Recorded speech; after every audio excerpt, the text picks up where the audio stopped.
खौफ पे काबू पाइए। खौफ पे काबू कैसे पाए, सवाल तो ये है। दो ही चीजें आपके खौफ पे काबू पाने के लिए मददगार। पहली चीज जो कि बड़ी रैशनल चीज है, वो अकली चीज मैं कहूं, यू आर यूनिक।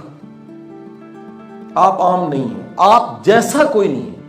मैं कंफर्म बता रहा हूं, वो कहते ना हाथों की अब लकीरें, अब तो वो भी सिमिलर थोड़ी बहुत मिल जाती हैं कहीं।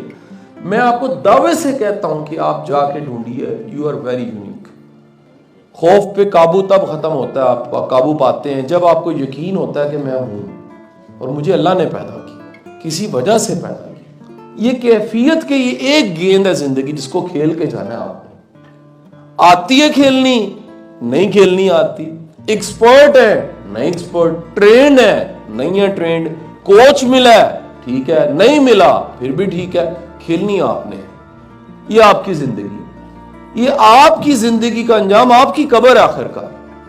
तो पहली चीज जहां से एतमाद आता है वो है अपने वजूद, अपने जिंदा होने पे यकीन कि मैं हूं।